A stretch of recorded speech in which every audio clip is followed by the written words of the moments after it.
बिस्मिल्लाहिर्रहमानिर्रहीम। अस्सलामुअलैकुम। Cooking with मोहनी के साथ मैं हूँ मोहनी अरशद। अल्लाह ताला आप सबका हामी और नासिर हो।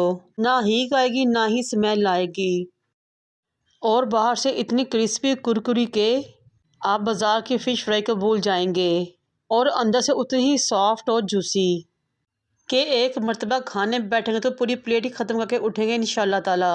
चलें इस बहुत ही मज़ेदार रेसिपी को आज स्टार्ट करते हैं ताकि आप भी फॉलो करते हुए आज जुम्मे के दिन इस रेसिपी को ट्राई करें और अपने घर वालों के लिए मज़ेदार से फ़िश फ्राई बनाएं।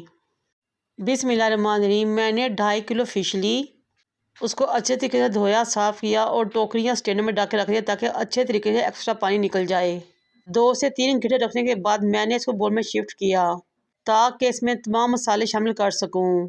सबसे पहले मैंने इसमें 3 टीस्पून नमक के शामिल किए।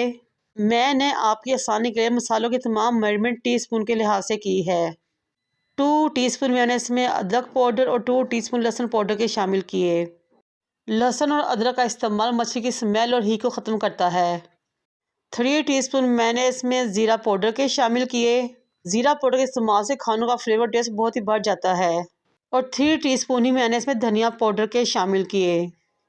धनिया पाउडर शामिल करने के बाद मैंने इसमें 2 टीस्पून भर के सुरख मिर्च पाउडर के शामिल किए और 1.5 टीस्पून मैंने इसमें काली मिर्च पाउडर शामिल किया। मछली को बहुत ही खूबसूरत ज़बरदस्त रंग देने के लिए मैंने इसमें 2 टीस्पून हल्दी पाउडर के शामिल किए। फिर मैंने इसमें 3 टेबलस्पून सिरका शामिल किया। मेरे पास लीमू नहीं थे, अगर आप चाहें तो लीमू भी शामिल कर सकते हैं और जितना आप चटपटा बनाना चाहते हैं उतना ही लीमू या सिरका इसमें शामिल करें। हम तमाम मसालों की अच्छे तरीके से कोटिंग के लिए मैं 3 अंडे लूँगी और इसमें तोड़ के शामिल कर दूँगी।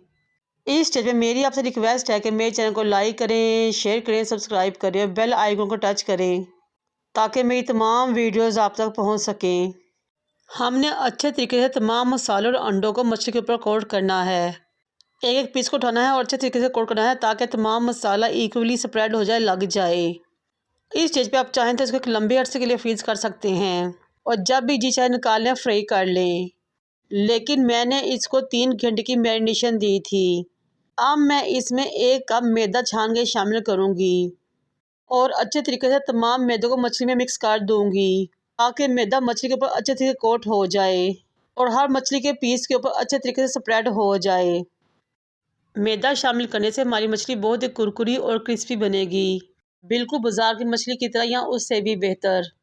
बिस्मिल्लाहिर्रहमानिर्रहीम। मैंने ऑयल को पहले ही गर्म करने रख दिया था मीडियम फ्लेम पे। ऑयल बहुत अच्छे तरीके से गर्म होना चाहिए ताकि मछली अच्छे तरीके से फ्राई हो सके। मछली के एक एक पीस को उठाएंगे और कढ़ाई में डालेंगे। 4 मिनट बाद हम इसकी साइड चेंज करेंगे। इस तरह दोनों साइड्स को चेंज करते हुए हिलाते हुए हमने इससे 8 से 10 मिनट तक पकाना है, यहाँ तक कि मछली बहुत ही ज़बरदस्त क्रिस्पी और कुरकुरी हो जाए और इसका अंदर से एक्स्ट्रा पानी हीक और स्मेल ख़त्म हो जाए। बेहतरीन फ़िश फ्राई की निशानी यह है कि बाहर से क्रिस्पी कुरकुरी हो, अंदर से गली हुई हो और सॉफ्ट भी हो और हीक या स्मेल भी ना हो। अगर आप मेरी इस रेसिपी को मुकम्मल टिप्स और ट्रिक्स के साथ फॉलो करके तो यकीन करें बिल्कुल बाजार जैसी बल्कि उससे भी बेहतरीन मछली फ्राई घर पे बनाएंगे।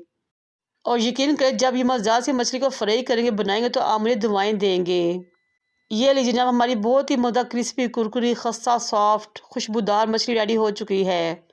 मछली को निकालते हैं, डिश आउट करते हैं, सर्व करते हैं। गर्मा गर्म रोगनी नान या रोटी साथ इंजॉय करें, साथ में केचप या रायते के साथ इंजॉय करें। यकीन करें मज़ा ही आ जाएगा।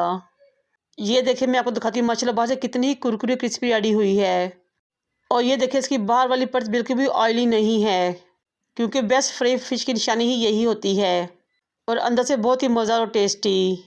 मेरी इस रेसिपी ट्राई कीजिए और मुझे अपने फीडबैक से आगाह कीजिए। मुझे और मेरे वालिदैन को दुआ में याद रखें। अल्लाह हाफिज़।